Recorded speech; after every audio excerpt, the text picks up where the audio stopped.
ಸಂಪ್ರದಾಯವನ್ನ ಪಾಲಿಸುವ ಹೆಸರಲ್ಲಿ ದಿಲ್ಲಿ ವಿವಿಯ ಕಾಲೇಜೊಂದರ ಪ್ರಾಂಶುಪಾಲರು ಮಾಡಿದ್ದು ದೊಡ್ಡ ವಿವಾದವಾಗಿದ್ದು ಹೇಗೆ? ನಗರದ ಕಾಂಕ್ರೀಟ್ ಕಟ್ಟಡಗಳ ಗೋಡೆಗಳಿಗೆ ಸೆಗಣಿ ಬಳದ್ರೆ ಅದರ ಪರಿಣಾಮ ಏನಾಗ್ಲಿದೆ? ಆಳುವವರ ಎದುರು ಗೋಪ್ರೇಮ ತೋರಿಸಿದ್ರೆ ಖುಷಿ ಆಗ್ತಾರೆ ಅಂತ ಏನೇನೋ ಮಾಡಕ್ ಹೊರಟ್ರೆ ಏನಾಗ್ಲಿದೆ?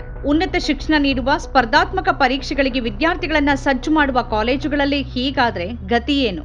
ದೆಹಲಿ ವಿಶ್ವವಿದ್ಯಾನಿಲಯದ ಲಕ್ಷ್ಮೀಬಾಯಿ ಕಾಲೇಜಿನ ಪ್ರಾಂಶುಪಾಲರು ತರಗತಿಯ ಗೋಡೆಗಳ ಮೇಲೆ ದನದ ಸಗಣಿ ಹಚ್ಚುತ್ತಾ ಇರುವ ವಿಡಿಯೋ ಒಂದು ಬಹಿರಂಗವಾಗಿದೆ. ಪ್ರಾಂಶುಪಾಲರ ಹೆಸರು ಪ್ರತ್ಯೂಷ್ ವತ್ಸಲ. ಅವರು ಸ್ವತಃ ವಿಶ್ವವಿದ್ಯಾನಿಲಯದ ವಾಟ್ಸ್ಆಪ್ ಗ್ರೂಪ್ ಮತ್ತು ತಮ್ಮ ಕಾಲೇಜು ಶಿಕ್ಷಕರೊಂದಿಗೆ ಹಂಚಿಕೊಂಡಿದ್ದು ತರಗತಿಯನ್ನ ತಂಪಾಗಿಡೋಕೆ ಇದನ್ನ ಮಾಡ್ತಿರೋದಾಗಿ ಹೇಳ್ಕೊಂಡಿದ್ದಾರೆ. ಆದರೆ ಅವರ ಮಾತನ್ನ ಹಳ್ಳಿಯಲ್ಲಿನ ಮಣ್ಣಿನ ಗೋಡೆಯ ಕಟ್ಟಡವಾಗಿದ್ರೆ ಒಪ್ಪಬಹುದಿತ್ತು. ನಗರದಲ್ಲಿ ವಿಶ್ವವಿದ್ಯಾನಿಲಯದ ಕ್ಯಾಂಪಸ್ ಒಳಗಿರುವ ಕಾಂಕ್ರೀಟ್ ಕಟ್ಟಡದ ಗೋಡೆಗೆ ಸಗಣಿ ಲೇಪಿಸಿದ್ರೆ ಅದೆಷ್ಟು ಪ್ರಾಯೋಗಿಕ ಅನ್ನೋ ಪ್ರಶ್ನೆ ಎದ್ದಿದೆ. ಹಾಗಾಗಿನೇ ಇದರ ಬಗ್ಗೆ ವಿಭಿನ್ನ ಪ್ರತಿಕ್ರಿಯೆಗಳು ಬಂದಿವೆ. ವಾತಾವರಣವನ್ನ ತಂಪಾಗಿಡೋಕೆ ಒಂದು ಕೋಣೆಗೆ ಸಗಣಿ ಲೇಪಿಸಿರೋದು ಎಷ್ಟರ ಮಟ್ಟಿಗೆ ಬುದ್ಧಿವಂತಿಕೆ ಅಂತ ಯುಪಿಎಸ್ಸಿ ವಿದ್ಯಾರ್ಥಿಗಳಿಗೆ ಬೋಧಿಸುವ ವಿಜೇಂದ್ರ ಚೌಹಾಣ್ ಅವರು ಟ್ವೀಟ್ ಮಾಡಿದ್ದಾರೆ.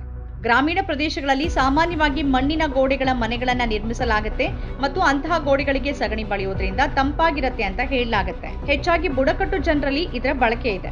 ಜೇಡಿ ಮಣ್ಣಿನ ಗೋಡೆಯ ಮೇಲೆ ಮತ್ತು ನೆಲಕ್ಕೆ ಹಳ್ಳಿಗಳಲ್ಲಿ ಸಾಮಾನ್ಯವಾಗಿ ಸಗಣಿ ಲೇಪಿಸಲಾಗುತ್ತೆ. ಆದರೆ ಸಿಮೆಂಟ್ ಗೋಡೆಯ ಮೇಲೆ ಅದನ್ನ ಹಚ್ಚಿದ್ರೆ ಅದರ ಪರಿಣಾಮ ಬೀರುತ್ತಾ?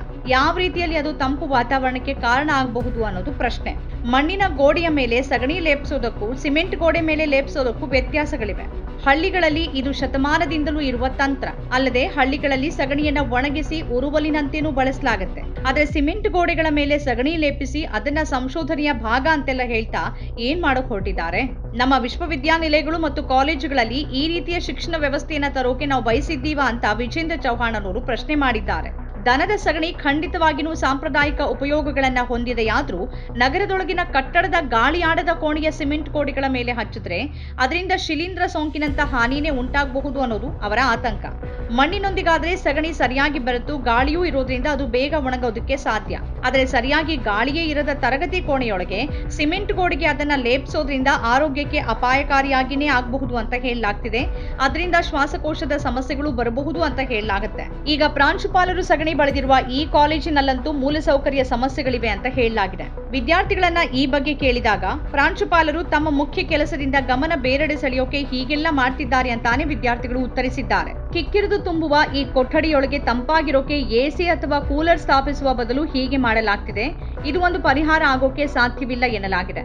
ಕಟ್ಟಡದ ನಿರ್ವಹಣೆ ತುಂಬಾ ಕಳಪೆಯಾಗಿದೆ, ಬಿರುಕುಗಳು ಕಾಣಿಸಿಕೊಂಡಿವೆ, ಶೌಚಾಲಯಗಳು ಸ್ವಚ್ಛವಾಗಿಲ್ಲ ಅನ್ನೋ ಆರೋಪಗಳಿದೆ.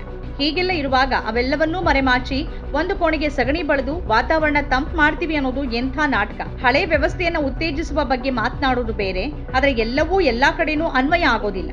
ಹಳ್ಳಿ ಮನೆಯ ಗೋಡೆಗೆ ಸಗಣಿ ಲೇಪಿಸಲಾಗುತ್ತೆ ಅಂತ ನಗರದ ಮನೆಯ ಗೋಡೆ ಮೇಲೂ ಲೇಪಿಸೋ ಅಗತ್ಯವಿಲ್ಲ. ಎರಡೂ ಪರಿಸರಗಳೇ ಬೇರೆ ಬೇರೆ. ಹಳೇದಾಗ್ತಿರುವ ಯಾವುದನ್ನು ಯಾರೂ ಅಗೌರವಿಸ್ತಾ ಇಲ್ಲ. ಆದ್ರೆ ಆ ಸೂತ್ರವನ್ನ ಅನ್ವಯಿಸುವಾಗ ಯಾವ ಪರಿಸರದಲ್ಲಿ ಯಾವುದು ಹೊಂದತ್ತೆ ಅನ್ನೋದನ್ನ ನೋಡ್ಬೇಕಾಗತ್ತೆ. ಶೋಕಿಗಾಗಿ ಸುದ್ದಿ ಆಗೋದಕ್ಕಾಗಿ ಇಂಥದ್ದನ್ನೆಲ್ಲ ಮಾಡಿದ್ರೆ ಉಪಯೋಗ ಆಗೋ ಬದಲು ಅಧ್ವಾನವೇ ಆದೀತು. ನಮ್ಮ ಕಾರ್ಯಕ್ರಮಗಳನ್ನ ನೀವು ನೋಡ್ತಾ ಇದ್ರೆ ನಮ್ಮ ಚಾನೆಲ್ ಅನ್ನ ಸಬ್ಸ್ಕ್ರೈಬ್ ಮಾಡಿ, ಪಕ್ಕದ ಬೆಲ್ ಐಕಾನ್ ಒತ್ತಿ ನಮ್ಮನ್ನ ಬೆಂಬಲಿಸಿ. ಹಾಗೆ ನಮ್ಮ ಕಾರ್ಯಕ್ರಮಗಳನ್ನ ಲೈಕ್ ಮಾಡಿ, ಕಮೆಂಟ್ ಮಾಡಿ, ಅದನ್ನ ಬೇರೆಯವರಿಗೂ ವಾಟ್ಸ್ಆಪ್ ಮೂಲಕ ಶೇರ್ ಮಾಡಿ. ನೀವು ಹೀಗೆ ಮಾಡಿದಾಗ ನಮ್ಮ ಚಾನೆಲ್ ಇನ್ನಷ್ಟು ಮತ್ತಷ್ಟು ಜನರಿಗೆ ತಲುಪಲು ನೀವು ನಮ್ಮೊಂದಿಗೆ ಸಹಕರಿಸಿದ ಹಾಗಾಗುತ್ತೆ. ಇದು ನೀವು ಯಾವುದೇ ಖರ್ಚಿಲ್ಲದೆ ಕೆಲವೇ ಸೆಕೆಂಡುಗಳಲ್ಲಿ ನೀಡಬಹುದಾದ ಸಹಕಾರ. ಧನ್ಯವಾದಗಳು.